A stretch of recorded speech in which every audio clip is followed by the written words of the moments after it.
నేను చెప్పబోయే best school గురించైతే కొన్ని క్లిప్పులు గూడా నేను వీడియోలో యాడ్ చేశానండి. వీడియో ఎక్కడ స్కిప్ చేయకుండా చూడండి. మీకు బాగా యూజ్ అవుతుంది.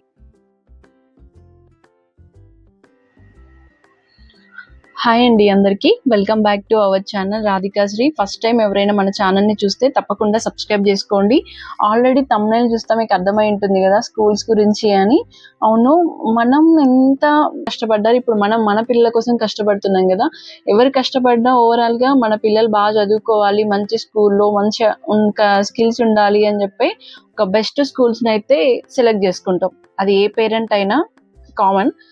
కానీ ఈరోజు ప్రైవేట్ స్కూల్లో ఫీజు వేలల్లో నుంచి లక్షల్లోకి వెళ్ళిపోయాయి. చాలా మంది ఈ ఫీజెస్ బర్డెన్ను భరించలేక, ఇటు గవర్నమెంట్ స్కూళ్ళలో చదివించలేక, ప్రైవేట్ వాళ్ళతో పోటీ పడలేక middle class especially private employees బాగా కష్టపడుతున్నాం. బట్ యాజ్ వెల్ ఒక పేరెంట్గా నేను కూడా అంటే మేము చదివించే స్కూల్ టాప్ 5లో ఒకటి వరంగల్ హన్మకొండలో. బట్ ఎందుకంటే ఒక బ్రాండ్ క్రియేట్ అయినాక స్కూల్స్ అనేది మనము అందరం వెళ్ళి ఈ స్కూల్ బాగుంది అని చెప్పి అడ్మిషన్ తీసుకుంటామే తప్ప దాని లోపల ఏం జరుగుతుంది అని చెప్పేసి అంత మన బిజీ షెడ్యూల్లో ప్రతిసారి పట్టించుకోలేము. కానీ ఈరోజు అన్ని స్కూల్స్ ఒకలా లేవు. టాప్ 5 స్కూల్స్లో ఎక్కువ లక్షలు కట్టిన ఫీజు కంటే కూడా ఒక మంచి స్కూల్ అయితే ఉంది. నేను పర్సనల్గా జనవరి నుంచి నేను అన్ని స్కూళ్ళు సెర్చ్ చేస్తున్నాను అడ్మిషన్ కోసం. ఎందుకు జనవరి నుంచి తిరిగానంటే పిల్లలు ఉన్నప్పుడే స్కూల్ గురించి నీట్గా తెలుస్తుంది. అసలు క్లాస్ రూమ్లో ఎలా ఉంటుంది, క్లాసెస్ ఎలా ఉంటుంది, వాళ్ళకి స్కిల్స్ ఎలా చెప్తున్నారు. ఈరోజు స్టడీ ఎంత ఇంపార్టెంటో పిల్లలకి స్కిల్స్ కూడా అంతే ఇంపార్టెంట్. మార్క్స్ కోసం అస్సలు స్కూల్కి పంపకండి. మార్క్స్ కొంతవరకే అది ఇంపార్టెంట్. ప్రతి విషయంలో మాకు 500 రావాలి, 600 రావాలి అనేది అది మ్యాటర్ కాదు. ఎందుకంటే వాళ్ళకి ఫస్ట్ కమ్యూనికేషన్ స్కిల్స్ రావాలి. ఇది చాలా ఇంపార్టెంట్. గేమ్స్ కానీ స్పోర్ట్స్ కానీ ఏ స్కూల్లో నేర్పిస్తున్నారు? అసలు ఏ స్కూల్లోనైనా ఒకటే మార్నింగ్ 7కి వెళ్ళడం, ఈవినింగ్ 5 దాకా వాళ్ళకి ఎగ్జామ్స్, టెస్ట్లు, పేపర్ ఈ క్వశ్చన్స్ వస్తాయని చెప్పేసి ఒక మోడల్ పేపర్ ఇవ్వడం, అవే చదివించడం, వీక్లీ టెస్టులు పెట్టడం. మనం కూడా ఇంటికి రాగానే మన పిల్లలకి స్కోర్ బాగా వచ్చిందా, ఫస్ట్ ర్యాంక్ వచ్చిందా, ఇంతవరకే చూసుకుంటాం. కానీ లోపల స్కూల్ ఎలా ఉందని చెప్పేసి అందరు పేరెంట్స్ని ప్రతిసారి లోపలికి వెళ్ళి మనం అన్ని క్లాస్ రూమ్స్ చెక్ చేయలేం ఎంత నీట్గా ఉంటుంది ఏంటి అని. కానీ మనం ఫీజు లక్షల్లో కట్టిన కంటే ఒక స్కూల్ మాత్రం చాలా బాగుందండి. అది అందరికీ తెలుసు, కేవి కేంద్ర విశ్వవిద్యాలయ హై స్కూల్. నిజానికి చెప్పాలంటే ఈ స్కూల్ ఇంత బాగుంటుందని నాకు ఇన్ని సంవత్సరాలు తెలియదు. ఫస్ట్ టైం నేను మన ఛానల్ చూస్తే నా వీడియోస్ అన్నీ మీకు అర్థమయ్యే ఉంటుంది. ఎందుకంటే నేను ఏ వీడియో చేసినా ఏది చెప్పినా కూడా ఫస్ట్ నేను ఎక్స్పీరియన్స్ చేసి నాకు దాని గురించి క్లారిటీగా తెలిస్తేనే నేను చెప్తాను. అలాగే నేను అడ్మిషన్స్ కోసం వెళ్ళినప్పుడు చాలా స్కూల్స్ దగ్గరికి వెళ్ళాను. మా పాప బాగా చదువుతుందండి, అలా అని చెప్పేసి ఎగ్జామ్ పెడితే తనకు వస్తుంది ఏ స్కూల్లోనైనా సీట్ అని చెప్పేసి అనుకునేదాన్ని. కానీ కేవీ స్కూల్లో సీట్ రావడం అనేది చాలా కష్టం. ఎందుకంటే అది ఓన్లీ సెంట్రల్ గవర్నమెంట్ ఎంప్లాయీస్కి మాత్రమే సీట్స్ అవైలబుల్గా ఉన్నాయి. అండ్ గవర్నమెంట్ జాబ్ పిల్లలకి ఉంది. ఇంకోటి 3rd ప్లేస్లో ప్రైవేట్ ఎంప్లాయీస్ కిడ్స్కి అయితే ఉంది. ఫీజు కూడా చాలా తక్కువ. మనం బయట ఉన్న ప్రైవేట్ స్కూల్స్ కంటే కూడా చాలా తక్కువ. 7th క్లాస్ వరకు అంతే. ట్రాన్స్పోర్ట్ ఫీజు ఉంటుంది. కేవీ స్కూల్కి అడ్మిషన్స్ ఎలా చేసుకోవాలనేది ఒకవేళ మీకు తెలుసుకోవాలనుకుంటే నాకు నెక్స్ట్ వీడియోలో కామెంట్ చేయండి. నెక్స్ట్ వీడియోలో అయితే ఇంకా క్లియర్గా ఎలా అప్లై చేసుకోవాలనే దాని గురించి అయితే చెప్తాను. అసలు నాలాగా తెలియని వాళ్ళకు KV school only government school కాదు, అందులో చదువుకుంటే ఏమేమి యూజెస్ ఉంటాయని చెప్పడం కోసం అయితే నేను ఈ వీడియో చేస్తున్నాను. ఇంకొకటి ఏంటంటే దూరపు కొండలు నునుపు, అది జగమెరిగిన సత్యమే కదా. ఎందుకు అంటే వరంగల్లో ఉన్న వాళ్ళు హైదరాబాద్కి ఇంపార్టెన్స్ ఇస్తాం. అక్కడ మన పిల్లలు బాగా చదువుతారు, బాగుంటుంది అని. హైదరాబాద్లో ఉన్న వాళ్ళు బెంగళూరు, అట్లా ఇప్పుడు ఈ వరంగల్ చుట్టుపక్కల ఉన్న వాళ్ళు వరంగల్కే వస్తారు. విలేజెస్లో ఉన్న పిల్లలకి వాళ్ళ పేరెంట్స్ ఫీజుకి వచ్చేసరికి కొన్ని స్కూల్స్ వాళ్ళైతే జిఎస్టీ కూడా వసూలు చేస్తున్నారండి. ఇది చాలా ఘోరం. ఎందుకంటే సిటీలో ఉన్న పేరెంట్స్కి ఎంతో కొంత వాళ్ళకి తెలిసి ఉంటుంది ఈ స్కూల్లో ఫీజు ఎంత ఉంది.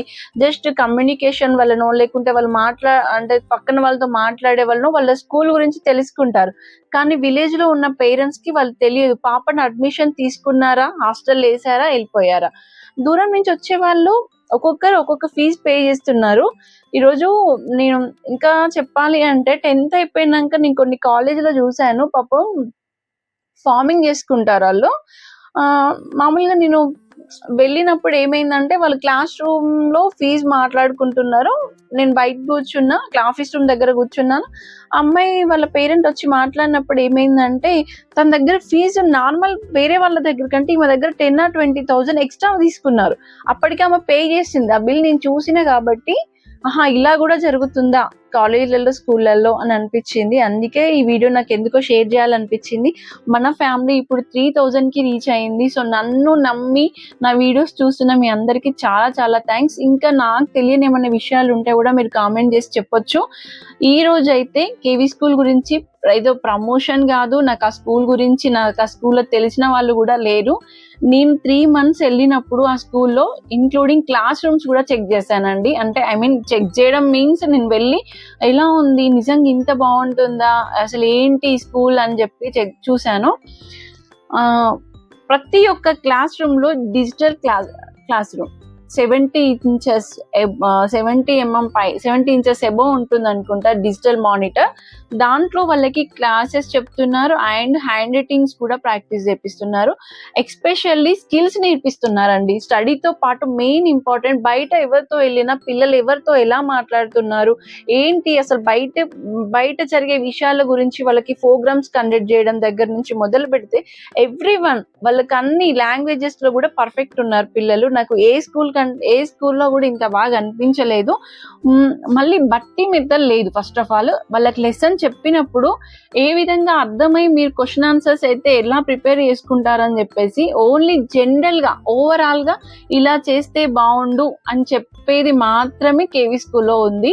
నాకు అది బాగా నచ్చింది. ఆడుకోవడం దగ్గర నుంచి మొదలు పెడితే వాళ్ళకు ప్రతి 1 or 2 hours డ్రిల్ పీరియడ్ ఏదో ఉంది, మంచి ఆడుకుంటున్నారు. ఎవ్రీ స్టూడెంట్ కూడా మంచి ఎలా అంటే రెస్పెక్ట్ ఇచ్చి మాట్లాడడము, కొత్త వాళ్ళతో ఎలా బిహేవ్ చేయడము. నేనెవరో వాళ్ళకి తెలియదు. మామూలుగా నేను అడ్మిషన్ కోసమే వెళ్ళాను. అడ్మిషన్ వస్తుంది అని హోప్ ఉండే నాకు. ఎందుకంటే వాళ్ళు ఒకవేళ ఎగ్జామ్ కండక్ట్ చేసినా కూడా ఓకే మాకు వస్తుందేమో అని అనుకున్నాను. నేను జనవరిలో వెళ్ళినప్పుడు వాళ్ళు ఏప్రిల్ 1st week లో ఫార్మ్స్ ఇస్తాము రమ్మని చెప్పిండ్రు. నేను ఏప్రిల్ 1st week మార్చిలోనే మనకి ఆన్లైన్ లో కనిపిస్తుందండి. ఓన్లీ అది ఫస్ట్ క్లాస్ వాళ్ళకి. మనం 2nd, 3rd వాళ్ళకైతే మాత్రం మనం ఏప్రిల్లో వెళ్ళి అప్లికేషన్ పెట్టుకోవాలి. అండ్ మళ్ళీ ఒకటి ఏంటంటే ఆల్రెడీ కేవీలో ఉన్న వాళ్ళకైతే వాళ్ళు ఎప్పుడు వచ్చినా కూడా ట్రాన్స్ఫర్ సిస్టమ్ మీద వాళ్ళకి వాళ్ళ పేరెంట్స్ కి ట్రాన్స్ఫర్ సర్టిఫికేట్ ఉంటుంది కాబట్టి కంపల్సరీ సీట్ దొరుకుతుంది. కాకపోతే న్యూ అడ్మిషన్స్ కే ప్రాబ్లం అండి. ఇది స్టడీతో సంబంధం లేదు. ఎంప్లాయీస్ అయి ఉండాలి. ఈ లాస్ట్ ఇయర్ కి 1000 ఏమో అడ్మిషన్స్ వస్తే ఈ ఇయర్ 5000 వచ్చాయంట. ఎలాంటి యాడ్ లేదు, ఎలాంటి ప్రమోషన్స్ లేదు. ఎందుకు వచ్చాయి? బయట ఫీజులు అంతగానం పెరిగిపోయాయి. అందరికి కట్టలేకపోతున్నారు కదా. అండ్ ఇంత కట్టినా స్టడీ బాగుందా అంటే అన్ని బాగున్నాయని చెప్పను, అన్ని బాగాలేవని చెప్పను. ఎంతో కొంత ఉన్నాయి. బట్ నాకెందుకో కేవీ అయితే పర్సనల్ గా నచ్చింది. సో నేను ఆ స్కూల్ గురించి చెప్పాలనుకున్నా కాబట్టి చెప్తున్నాను. ఎందుకంటే అడ్మిషన్స్ ఎలా తీసుకోవాలో చెప్పాను, ఎలా వస్తుంది, ఎవరెవరికి వస్తుందో కూడా చెప్పాను కదా. ఇంకేమైనా డౌట్ ఉంటే నాకు కామెంట్ చేయండి, నేను చెప్తాను. బట్ వచ్చిన వాళ్ళు మాత్రం మిస్ చేసుకోకండి. ఇప్పటి వరకైతే 1st class వరకు మనకి లాటరీ ఉంటుంది. ఆ పైన 2nd to 10th వరకైతే మనకి సీట్స్ ఎన్ని ఉంటే అన్నీ వస్తాయి. సపోజ్ 7th class లో ఒక సీట్ ఉంది, 500 members అప్లై చేసుకున్నారు అనుకోండి, అది కంపల్సరీ లాటరీ తీస్తారు. వాళ్ళ ఎంప్లాయీలే గానీ, గవర్నమెంట్ ఎంప్లాయీలే గానీ, సెంట్రల్ ఎంప్లాయీలే గానీ, ప్రైవేట్ ఎంప్లాయీలే గానీ, ఎవరైనా గానీ లాటరీ పేరెంట్స్ ముందే తీస్తారండి. నేను ముందే చెప్తున్నాను, కేవీలో ఎలాంటి రికమెండేషన్స్ ఉండవు. అండ్ అంటే ఏమంటారు, డబ్బులు తీసుకొని సీట్ ఇస్తాము అట్లాంటి ఏం కూడా నమ్మకండి. అట్లాంటివి ఏమి ఉండవు. మనకి సీట్ ఉంటేనే సీట్ వస్తుంది. అది వస్తే లాటరీలో వస్తాయి. పేరెంట్స్ ముందే లాటరీ తీస్తారు. అంటే ఈ రోజు మీకు లిస్ట్ పెడతాము, ఆ రోజు మీరు రండి అంటారు. అప్పుడు వీలైన పేరెంట్స్ అందరు వెళ్తారు కదా, వాళ్ళ ముందే తీస్తారు. కేవీకి అప్లై చేసుకోవాలి అంటే ఆ స్కూల్ కి 5 kilometers దూరంలో మన ఇల్లు ఉండాలి. ఒక ట్రాన్స్పోర్ట్ ఛార్జ్ పడుతుంది, ఓన్ ట్రాన్స్పోర్ట్ అయి ఉంటుంది కాబట్టి ఫీజు మంత్లీ 500 అట్లా ఉంటుంది. ఓవరాల్ గా 10th వరకు మీకు ఇయర్లీ 10,000 వరకే అవుతుంది ట్రాన్స్పోర్ట్ కాకుండా. మిగతా స్కూల్స్ తో కంపేర్ చేసుకుంటే చాలా తక్కువ ఫీజు అనే చెప్తాను. ఇది కూడా కొంతమందికి ఫీజు ఉంటుంది, కొంతమందికి ఉండదు అని చెప్పి తెలుసు. అది ఎవరెవరికి ఉండదనేది కొంచెం క్లియర్‌గా నాకు గూడా తెలియదండి. ఒకసారి మీకేమైనా డౌట్ ఉంటే తెలుసుకోండి. ఇంకొకటి 10థ్ వరకి ఓకే. 10థ్ తర్వాత ఇంటర్ గూడా అక్కడ ఉంటుంది గదా! 10థ్ ముందు 9థ్‌లో అడ్మిషన్ గావాలంటే ఎగ్జామ్ రాయాలండి కంపల్సరీ. 7థ్ వరకైతే లాటరీ. 8థ్ గూడా లాటరీయే. 9థ్ మాత్రం కంపల్సరీ మెరిట్ ఎగ్జామ్ అనేది ఉంటుంది. ఎగ్జామ్ కండక్ట్ జేస్తారు. వీళ్ళు ఆడ సీట్ ఉండాలి. ప్లస్ ఎగ్జామ్‌లో క్వాలిఫై అయ్యుండాలి. అండ్ ఒకవేళ ఎక్కువ అడ్మిషన్స్ వచ్చేది ఉంటే గూడా దానికి సంబంధించి డీటెయిల్స్ అన్నీ క్లియర్ అయిన తర్వాతనే మనకు సీట్ అయితే ఇస్తారు. డేట్ ఆఫ్ బర్త్ తోనైతే చాలా ఇంపార్టెంట్. మన ఏజ్, క్లాస్‌కి వాళ్ళు పెట్టిన ఫార్మ్‌లో ఉంటుంది. దానికి క్లియర్‌గా ఉంటేనే మనకు ఆ క్లాస్‌లో అయితే అడ్మిషన్ దొరుకుతుంది. ఒకవేళ ఇయర్స్ తక్కువున్నా సీట్ రాదు. ఎక్కువున్నా సీట్ రాదు. ఇదైతే పక్కా. 10థ్ తర్వాత. 10థ్ తర్వాత ఇంటర్ కాలేజీలు ఎలా ఉన్నాయో మీ అందరికీ తెలుసు. మన వీడియో స్టార్టింగ్‌లో గూడా ఒక ఎగ్జాంపుల్ చెప్పాను. ఎలా ఉంది ఇంటర్ కాలేజీల పొజిషన్ అని జెప్పేసి. ఇంటర్ కాలేజ్‌లో మన పిల్లలు బాగా చదివి ఉండి పాప, బాబు హాస్టల్ ఉండదు. డే స్కాలర్సే ఉంటుంది. బాగా చదువుతారు. వాళ్ళకి స్టడీ మీద ఇంట్రెస్ట్ ఉంది. ఎవరి ప్రెషర్ లేకున్నా చదువుతారు అనుకునే వాళ్ళకైతే ఇంటర్‌లో మీరు అడ్మిషన్ తీసుకోవచ్చు. లేదు కంపల్సరీ ప్రెషర్ పెట్టాలి. వీళ్ళు చదవరు. కొంచెం డల్ స్టూడెంట్స్ ఉన్నారు. లేదు చెప్తే చదువుతారు. యావరేజ్ స్టూడెంట్స్ అనుకోని మీరు బయట ట్యూషన్స్ పెట్టుకుంటా అంటే తీసుకోవచ్చు. అంతేగాని ర్యాంకులు రావాలి, వీళ్ళే చదివిపియాలి అంటే వాళ్ళు క్లియర్‌గా పేరెంట్స్ మీటింగ్ అప్పుడు చెప్తారు. మేమైతే ప్రెషర్ పెట్టము. మేము చెప్పే అంత చెప్తాం. ఇంకా డౌట్స్ అడిగితే గూడా మేము చెప్తాం. కానీ మేము కొట్టము. మేము ప్రెషర్ పెట్టము. అదైతే క్లియర్‌గా ఎవ్రీ మంత్ ఒక పేరెంట్స్ మీటింగ్ ఉంటుంది కేవీలో. అప్పుడు చెప్తారటండి. అందుకే కొంచెం ఎక్కువ చదివే పిల్లలుంటే ఇంటర్‌లో వేయడానికి ఇంట్రెస్ట్ చూపెట్టండి. అంటే ఎక్కువ తక్కువ అని గాదు. కొంచెం ఇగ బాయ్స్ పిల్లలు ఎట్లున్నారంటే ఇప్పుడు బయట 10థ్ అయిపోగానే ఇంకా కాలేజ్‌కెళ్ళినాం మేము పెద్దోళ్ళం అయిపోయినాం అనేసి అనుకోని హాస్టల్‌లో ఏస్తా ఉంటారు పేరెంట్స్. అట్లాంటి వాళ్ళకి గాకుండా చదువు మీద ఇంట్రెస్ట్ ఉండి చదువుకోవాలనుకున్న వాళ్ళనైతే కేవీలో మీరెయ్యొచ్చు. No problem. అన్ని సబ్జెక్ట్స్ బానే చెప్తారు. ఏమన్నా డల్ ఉన్న సబ్జెక్ట్ ఇంకా బాగా ఎక్స్‌ప్లెయిన్ చేయాలి, నేర్చుకోవాలనుకున్న వాళ్ళు 1, 2 ట్యూషన్స్ అయితే పెట్టుకుంటున్నారు బయట. అది గూడా ఇప్పుడు ఆన్‌లైన్ యూట్యూబ్‌లో చానా క్లాసెస్ వస్తున్నాయి కాబట్టి ఆన్‌లైన్‌లో గూడా విని కవర్ చేసుకోవచ్చు. ఫీజు గూడా చాలా తక్కువుంటుంది. ఇంటర్‌లో 500 అబోవ్ మార్క్స్ ఒకవేళ గ్రేడ్ సిస్టమ్ అయితే 9.0 పైన అబోవ్ వచ్చిన వాళ్ళకైతే డెఫినెట్‌గా సీట్ ఇస్తారండి. అందులో ఆల్రెడీ 40 మెంబర్స్ ఉంటారు. ఎవ్రీ క్లాస్ రూమ్‌కి 40 మెంబర్స్ అయితే ఉంటారు గదా! అలాగే 10థ్‌లో గూడా 40 మెంబర్స్ ఉంటారు.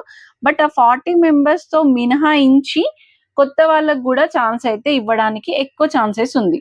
అంటే స్కూల్ వాళ్ళకి ఎంతో కొన్ని సీట్స్ ఇచ్చినా గూడా బయటి వాళ్ళని కొత్త వాళ్ళని తీసుకోవాలన్న ప్రపోజల్‌తోనైతే వాళ్ళకి ఛాన్సెస్ అయితే ఎక్కువిస్తున్నారు. అట్లా మీరు ఇంటర్‌లో ఒకవేళ చేరాలి అనుకున్న వాళ్ళైతే ఇప్పటికే టైం ఉంది. తొందరగా వెళ్లి ఇంకా సెంట్రల్ సిలబస్ వాళ్ళ రిజల్ట్స్ అయితే రాలే గాబట్టి స్టేట్ వాళ్ళు ఉంటే మీరు తొందరగా వెళ్లి అప్లై చేసుకోండి. మేబీ మీకు 500 అబోవ్ మార్క్స్ ఉంటే మాత్రం డెఫినెట్‌గా సీట్ దొరుకుతుంది. సెంట్రల్ నుంచి స్టేట్ సిలబస్ 10థ్ వరకు చదివి సెంట్రల్‌లో వెళ్దామా ఎలా ఉంటుందనుకునే భయపడాల్సిన అవసరం లేదు. చాలా ఈజీ. ఒక 1 ఆర్ 2 మంత్స్ కొంచెం కష్టమైనా గూడా తర్వాత మీరు గెట్ ఇన్ అయితే అయితారు. No problem. ఇంకొకటి చెప్పాను గదా! అవేంటి అంటే స్పోర్ట్స్ గాని, మంచిగా ఎన్‌సీసీ కేటగిరీ అట్లా కాంపిటీషన్ ఎగ్జామ్స్ గాని ఇవి స్కూల్ దగ్గర నుంచే వాళ్ళకి 5థ్ నుంచే ఉంటాయి. క్లీనింగ్, చెట్లు పెంచడం అండ్ మోటివేషన్ క్లాసెస్ గాని, బయట పొలిటికల్ లీడర్స్ ఉంటది గదా! మన పార్లమెంట్ ఇట్లాంటి వాటిలో డిస్కషన్ ఎలా చేస్తారు అట్లాంటి యాక్టివేట్ చేయడం ఈ స్కూల్‌లో బాగున్నాయి. ఇలాంటి కల్చర్ యాక్టివిటీస్ అయితే ఎక్కువుంటాయి ఈ స్కూల్‌లో. మేబీ మీకు ఇంట్రెస్ట్ ఉంటే మీరు ఈ స్కూల్‌లో అడ్మిషన్ తీసుకోండి. నాకు పర్సనల్‌గా నచ్చింది కాబట్టి నేనైతే చెప్తున్నాను. ఇట్లాంటి స్కూల్స్ ఇంకెక్కువ పడి ఎక్కువ కొంచెం ప్రైవేట్ వాళ్ళకి గూడా ఎక్కువ అవకాశాలు ఈ స్కూల్‌లో అడ్మిషన్స్ దొరికితే బావుండని అనుకుంటున్నా. దొరికితే ఎందుకంటే ఇప్పుడున్న ఈ కాంపిటీషన్ వరల్డ్‌లో ప్రతి ఒక్కరు ఈ ఫీజులు కట్టడానికి చాలా ఇబ్బంది పడిపోతున్నాం గాబట్టి, ఈ స్కూళ్ళల్లో అడ్మిషన్స్ ఇంకెక్కువ దొరికితే బావుండు. ఇందులో మంచి ఎక్స్‌పీరియన్స్ టీచర్ ఫ్యాకల్టీ ఉంది గాబట్టి మంచిగుంటుందనుకుంటున్నా. ఐ హోప్ ఈ వీడియో మీకు నచ్చితే తప్పకుండా మన ఛానెల్‌ని సబ్స్క్రైబ్ జేయండి, లైక్ జేయండి ఇలాంటి వీడియోస్ కోసం. నాకు ఇంకొంచెం ఇలా జేస్తే బావుండు అని మీకేమన్నా అనిపిస్తే కామెంట్ జేయొచ్చు. Thank you all.